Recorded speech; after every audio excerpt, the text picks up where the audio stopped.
ó mà wá lágbára o, ibo wa la tún já sí báyìí. Màmá Osa Oshodi tún ti ṣe soundtrack tuntun, wọ́n ti gbé soundtrack tuntun jáde lórí ọ̀rọ̀ Koko Zaria tí ilé-ẹjọ́ ní kí wọ́n lọ fi sí àtìmọ́lé àwọn ọlọ́pàá tí ròyìn ẹ̀ lù sórí ayélujára lánàá òde yìí. Ó ga o, Màmá Osa Oshodi wọ́n mà ti jáde tán lórí ọ̀rọ̀ Koko Zaria.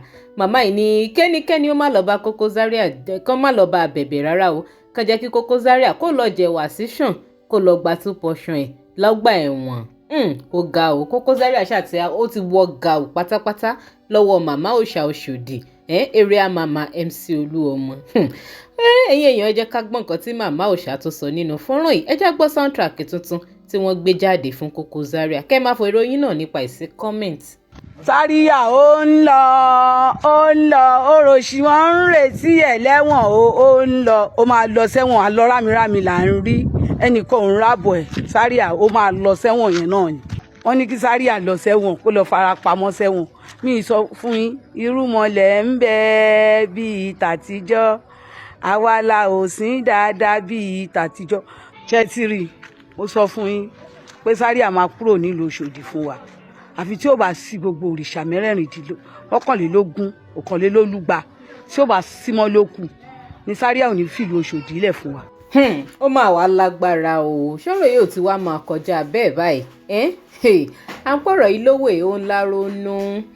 Màmá Osa Oshodi lórí pé gbogbo ohun tó wà ńlẹ̀ láàrin MC àti Koko Zaria, wọ́n ní ohun tí ò bá wù kó ṣẹlẹ̀ sí Koko Zaria kò kan àwọn ṣàṣetán láti lé Koko kúrò nínú Òṣòdì ni torí pé wọ́n ló dalẹ̀ MC Oluomo. Ọ̀rọ̀ yìí ti ń kọjá bẹ́ẹ̀, ó ti ń kọjá sísọ. ẹ̀yin èèyàn kí lè ro tiyín, ẹ máa sọ sí comment. Ẹ jẹ́ ká wo abẹ́ fídíò Màmá Osa kátẹ̀ gbọ́wọ́ náà tú opinion àwọn èèyàn nípa ẹ̀. So a rí kọ̀mẹ́ntà tinú 035 ó ní back to sender lórí àwọn ọmọ tó bí kórí fún ẹ bẹ́ẹ̀ ìyá alátẹnujẹ.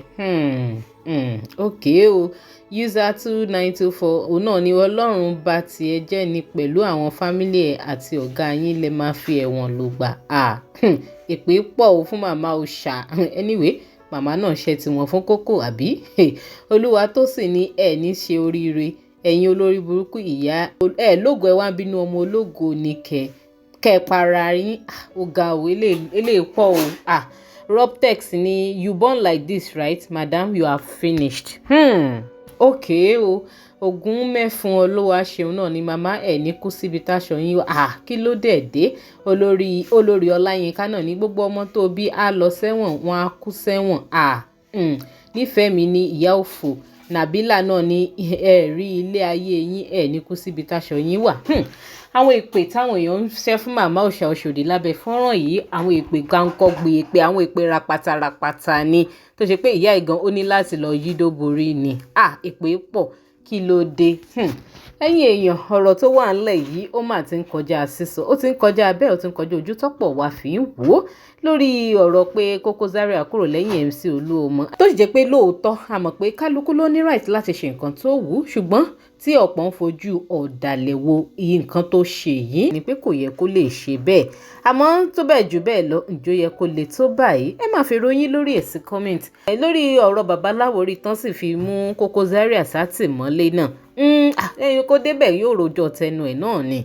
Bó bá ti lè provide ẹni tó fọ́gò lórí láwòrí, ṣe bí ọ̀rọ̀ bùṣe ọ̀rọ̀ parí àbí?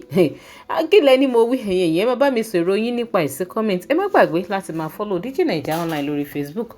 Link tó wà ní comment section fídíò yìí máa gbé yín lórí page wa.